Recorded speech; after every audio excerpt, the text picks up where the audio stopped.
राम राम जी। जिंदगी की किताब में आपका स्वागत है। अब मैं आपको बताने वाली हूँ हनुमान जी के बारे में।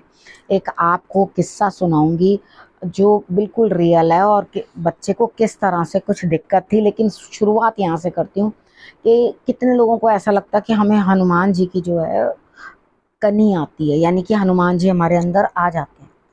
तो मेरे हिसाब से तो ऐसा पॉसिबल नहीं है। इतना होता है कि हम जिन्हें पूजने लगते हैं हम उनके जैसे होने लग जाते हैं।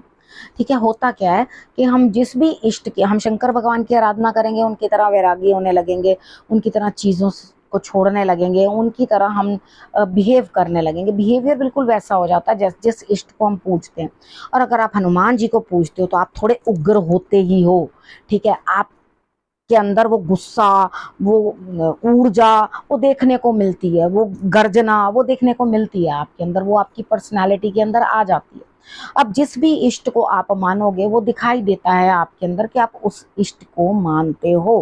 ठीक है, तो यहाँ पर मैंने आपको जैसे दूसरी वीडियो में वहां पे बताया कि कोई वो नहीं है कि लेडी भी बड़े आराम से पूजा कर सकती है। मुझ पे भरोसा करते हो तो मैं आपको कहती हूँ कर सकती हूँ, मैं खुद करती हूँ। ठीक है, तो अब यहाँ पे लोग करते नहीं, इस वजह से नहीं मंगल, क्योंकि लेडीज का गड़बड़ हो जाता है, उनको ये दिक्कत होती है, वो ब्रह्मचारी हैं, उनको टच नहीं करना चाहिए। अरे वो ब्रह्मचारी हैं तो उनको इतनी समझ है ना कि मेरे को क्या वो उनके साथ रिलेशन रखना है। मेरा ख्याल से दुनिया की कोई भी औरत उनको भाई और अपना बेटा ही बनाना चाहती है और कुछ नहीं। ठीक है ना, तो यहाँ पर उनको सब मालूम है किस भाव से आप उनकी पूजन करते हो और किस तरह से आप पूजन करो। कोई भी दिक्कत नहीं है उनकी पूजा करने में। लेडीज सब बजरंगबली की पूजा कर सकते हैं, जिनका मंगल स्ट्रांग होता है ना वही एक्चुअली पूजा कर पाते हैं हनुमान जी की। एक ये लॉजिक जरूर है। ठीक है, तो यहाँ पर क्या होता है, वो लोग उनके अंदर ऊर्जा थोड़ी ज्यादा होती है। तो यहाँ ऊर्जा ज्यादा होने के कारण ना वो दिखता है कि वो हनुमान जी की पूजा आराधना जो है वो कर सकते हैं। अब यहाँ पर मैंने आपसे ये स्टार्टिंग में ये टॉपिक शुरू किया था कि क्या ऐसा हो सकता है। देखो, बाली ने एक बार हनुमान जी को जो है ललकारा था, वो युद्ध करने के लिए जा रहे थे, तो ब्रह्मा जी ने कहा एक काम करना कि तुम अपनी 1/4 ही एनर्जी जो है सिर्फ लेकर जाना, अपना बाकी का बल छोड़ कर जाना, सिर्फ 1/4 लेकर जाना। हनुमान जी ने पूछा ऐसा किस लिए आप मेरे को कह रहे हैं। उन्होंने कहा क्योंकि जैसे ही आप वाली के सामने जाओगे तो आधी ताकत उसके अंदर चली जाएगी, तो वो आप वैसे ही कमजोर रह जाओगे फिर उस हिसाब से, और कमजोर क्या रह जाओगे, वो ही मर जाएगा। ठीक है, अब यहाँ पर राज खुला कब, जब वो वहां पर पहुंचे, जाकर आमने सामने खड़े हुए, तो जैसे ही उसके ऑपोजिशन में वो आए तो वहां से बल जो है सारा का सारा उसमें ट्रांसफर होने लगा। जब ट्रांसफर होने लगा तो वो तो बौखला गया, वो चिल्लाने लगा, और चिल्लाने के बाद उसके जो है फटने लगे अंग। उसको तो ये समझना है कि ये 1/4 में से जो हाफ आई है उसको भी कैसे मैनेज करूं, यानी कि वो भी उसकी बॉडी में मैनेज नहीं हो रही थी। तो सोचो अगर वो पूरी ताकत के साथ खड़े होते तो क्या हाल होता। अब पता चला क्यों कहा जाता है बल बुद्धि विद्या देहु, यानी कि उनके पास बल भी है, उनके पास बुद्धि भी है, उनके पास विद्या भी है।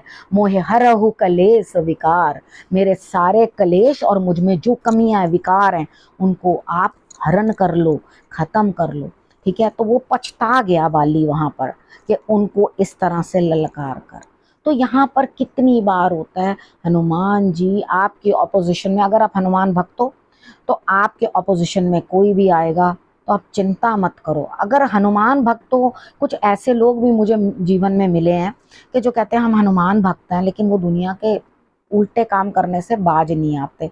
ठीक है, ये गलत काम मुझे करना है, तो वो चीज़ नहीं होनी चाहिए। आप उतने ऑनेस्ट होने चाहिए, उतने प्योर होने चाहिए, तभी आपको उनकी भक्ति करनी चाहिए, नहीं तो नहीं। ठीक है, कुछ लोग क्या करेंगे, कोई काम बना, अरे हनुमान जी हमारा फलाना काम पूरा कर दे, आज कर देना। ठीक है, तो मैं आपके लिए ये, आपके लिए वो, आपके लिए ऐसा, ऐसा कुछ नहीं आप लोग करते हो। बाद में सब लोग मुकर जाते हो, यानी कि बोलना बहुत आसान होता है और करके दिखाना बड़ा मुश्किल। ठीक है, तो बहुत इस तरह से मांगो चीज, मत बोलो अगर नहीं कर सकते हो तो मत मुंह से अपने निकालो। ठीक है, डिसऑनेस्ट नहीं होना चाहिए, ऑनेस्ट हो, मुंह से निकाला है तो करो। और कुछ लोग इस तरह से तो हमें पता ही नहीं, मारुति करते हैं, पता ही नहीं वो कैसे कर देते हैं हमारे काम करते हैं। तो ये आपको इतना श्रद्धा होनी चाहिए ना। तो इसी तरह से ना किसी एक बच्चे को मेरे पास कोई स्कूल की टीचर थी, वो लेकर आई वो लाकर कहने लगी कि हम आपके पास एक बच्चे को ले आए हैं, दिखाना चाहते हैं उसको कि उसको कोई प्रॉब्लम तो नहीं है। तो मैंने बोला कि भाई डॉक्टर के पास दिखाओ जाके, वो लड़की बहुत चिल्लाती है, उसको कोई प्रेत व्रेत उसके ऊपर चढ़ा हुआ है। तो वो लड़की बहुत ज़्यादा चिल्लाती है और बहुत परेशान होती है और इरिटेट होती है। तो ऐसे उसके पेरेंट्स को लगता है कि इसको कुछ किसी ने कर दिया है और इसके ऊपर कोई चीज़ जो है प्रेत बाधा है इसके ऊपर। मैंने कहा भैया मैं इन सब चीज़ों में डील नहीं करती, मैं आप लोगों को सिर्फ उपाय बता सकती हूँ और इतना ज़्यादा मुझे इन चीज़ों के बारे में मालूम नहीं है, क्योंकि हीलिंग करके मैं करती थी हीलिंग कभी, लेकिन मुझसे नहीं होती है। रीज़न बीइंग कि अब शरीर जो है वो बड़ा हो रहा है और उम्र हो रही है, अपना बड़ी उम्र हो रही है, तो उतना स्ट्रेस झेलना मेरे लिए पॉसिबल नहीं होता। बॉडी बिल्कुल अधमरी हो जाती है अगर आप किसी एक की हीलिंग भी करते हो। तो यहाँ वो मुझसे अब हेल्थ इतनी अच्छी नहीं रहती, तो मुझे इतना स्ट्रेस झेला नहीं जाता। उन्होंने कहा ठीक है आप प्लीज़ प्लीज़ उसकी हेल्प कर दो। कितनी बार ऐसा होता है हम लोग मना नहीं कर पाते। तो वो लड़की को लेकर मेरे सामने आ गए। तो मैंने पूछा कि आप मुझे क्या देते हो, क्या दोगे मुझे अगर आप ठीक हो गए तो? तो मैं पूछती हूँ उन लोगों से ना, तो क्या मुझे दोगे? तो उस बच्ची ने ना अपने पॉकेट में हाथ डाला, एक जैकेट पहनी हुई थी उसने, उसमें पॉकेट में हाथ डाला और उसमें से निकले 50 रुपीज़ और आगे करके कहती है मुझे, बोली कुछ नहीं और हाथ ऐसे करके ऐसे, यानी कि वो बहुत स्ट्रेस्ड थी। मैंने वो 50 रुपीज़ पकड़े, अपने पास रख लिए। वो बोली नहीं कि ये मेरे जाने का किराया है ठीक है, वो 50 रुपए उसने मेरे पास रख दिए।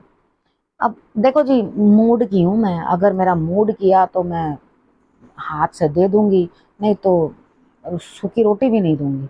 ठीक है, अब उसके बाद मैंने आगे से उसको बच्चे को बोला, मैंने कहा हाँ इधर आओ, मेरे सामने आओ, मेरे सामने आओ इधर, क्या दिक्कत है तुम्हें, क्या परेशानी है? तो उसने लड़की ने बोला कुछ नहीं। अब मुझे समझ में आ गई, मेरे को बड़ी डिप्रेशन होती है, मेरे को परेशानी होती है, मुझे ऐसे दिक्कत होती है, मुझे वो दिक्कत होती है। मैंने उनको बोला जी आप जाओ, इसको 5-6 दिन मेरे पास जो है वो भेजो। मैंने सिर्फ एक जोर से वो नहीं निकल रही थी, तो मैंने एकदम गुस्से से जोर से चिल्लाया, मैंने कहा बाहर निकल।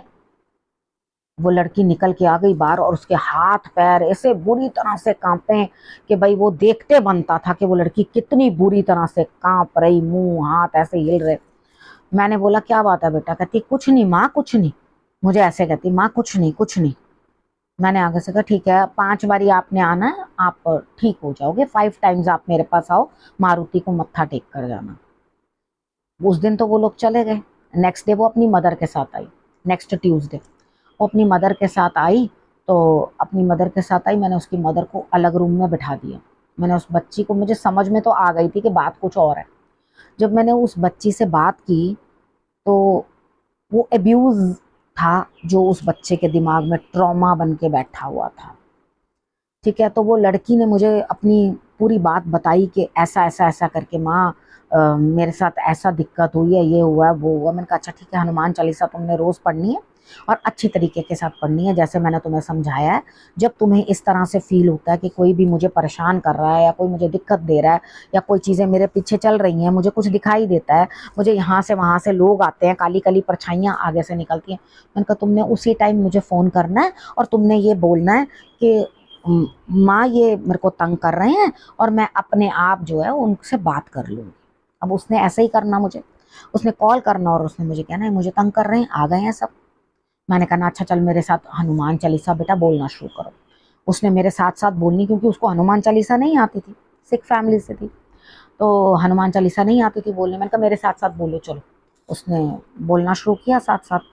तो आज वो लड़की इतनी स्ट्रांग है कि वो किसी से नहीं डरती, किसी से कुछ लेना देना नहीं है। अब कोई कुछ बात भी करता है तो उसको, मतलब उसे मुझे जवाब देना भी सिखाना पड़ा। ठीक है, कि नो, नो भी कोई चीज होती है, नो का मतलब नो होता है, no I am not interested, get lost. इतना भी कहने के लिए उसे मुझे प्रेरणा देनी पड़ी, सिखाना पड़ा। सोचो ऐसे कितने बेचारे बच्चे होंगे जो किस किस की भेंट चढ़ जाते हैं, कैसी बच्चियां होंगी, बच्चे होंगे, और उसके बाद उनको कितना ट्रॉमा झेलना पड़ता है। पेरेंट्स अंडरस्टैंड करो। अभी तो एक, ये मैं ये कह सकती हूँ कि सही हाथ में, और यही कोई बाबे शुभों के हाथ में आ जाती तो तब क्या होता? तो उसके बाद क्या हाल होता देख ही रहे हो। आजकल जो बाबे बन के परेशानियां क्रिएट करते हैं, मैं ये नहीं कह रही सभी करते हैं, कुछ लोग करते हैं। देखो अच्छे बुरे हर जगह लोग होते हैं, उनको हमें चुनना पड़ता है। भाग्य अच्छे होते हैं तो अच्छे लोग मिल जाते हैं, नेगेटिव होते हैं तो नेगेटिव। लेकिन कभी भी आपको इस तरह से लगे कि कभी आप किसी के भी चुंगल में फंस गए हो, तो बच्चे बाहर निकलने से डरना मत, हिम्मत करना, हिम्मत करना। मैंने बहुत सारी बच्चियों की मदद की है इस तरह से। कितनी बार मैं अपने आप मैसेजेस लिख लिख के भेजती हूँ। कोई भी बच्ची इस तरह के डिप्रेशन में है, परेशानी में है, किसी से कुछ नहीं कह सकती, मैं हूं ना, ठीक है। जिसकी कोई नहीं सुनेगा उसकी बजरंगबली सुनेंगे, ठीक है। जिसकी कोई नहीं सुनता उसकी मारुति सुन लेते हैं। मेरे पास आओ, मैं सुनूंगी तुम्हारी बात, ठीक है। अब यहाँ पर आप लोगों को मैंने बताया कि कैसे कैसे लोग जो हैं किस किस तरह से बच्चों को परेशान करते हैं।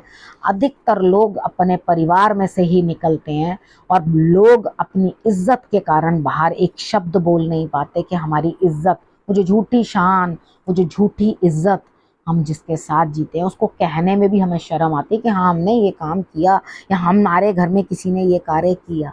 तो हम लोग किस चीज़ को मरते हैं? इज्जत को, ठीक है। उसके कारण कितने मासूम फूल हम कुचल देते हैं, उनकी जिंदगियां बर्बाद कर देते हैं, नष्ट कर देते हैं, और उसके साथ उनके माता पिता की भी जिंदगियां जो है बर्बाद हो जाती।